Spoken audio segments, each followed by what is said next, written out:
Hello everyone, we are Preemieum Reflux Detection, a Capstone group of Biomedical Engineering senior undergraduate students at Duquesne University, and today we are going to be talking to you about our project. Approximately 400,000 preterm infants are born each year in the United States alone.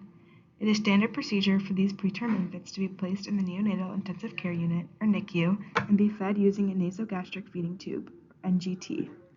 About 2/3 of these neonates have gastroesophageal reflux disease, a disease caused by the repetitive flow of stomach acid back into the esophagus. Gastroesophageal reflux disease, or GERD, consequently leads to additional invasive monitoring, tests, and procedures, such as the high-resolution manometry, HRM, where solid probes are inserted the same way as NG tubes, down the nose into the esophagus, to monitor GERD for an hour at a time, leading to invasivity and inaccurate readings. We developed our unmet clinical needs statement, in which our proposed device will provide a means of detecting the upward movement of reflexive liquids in premature babies through a less invasive manner than is already in place.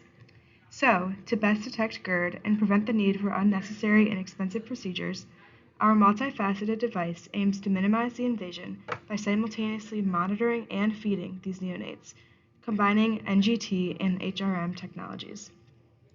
To aid in creating our device, we developed and followed very specific design criteria, where the device must be biocompatible, relatively low cost, flexible, easy to use, able to feed, hollow, comfortable, fit in nose and down esophagus of premature infant, have pressure sensors that detect reflux, and able to provide visual and/or audible signal when reflux is detected. After a couple of iterations of testing, our latest iteration of the prototype consists of 6 working sensors, placed in vinyl tubing in pairs of 3 distinct levels of GERD detection. The sensors successfully activate buzzers and LED lights for visual and audible signals when the pressure threshold is reached, signaling the different levels. The prototype also has a sheath made with plastic wrap that protects the wiring from reflexive liquids and covers the sensors. Ultimately, we will aim to have a version of our device that meets the dimensions to fit a premature infant. Our results indicate that each individual sensor responds at and beyond 7 milliliters of fluid when applied from a syringe at a constant force. All sensors also respond simultaneously, both audibly through the use of buzzers as well as visually via LEDs, when the entire device is covered in at least 42 milliliters of fluid when applied at the same force given the pressure threshold.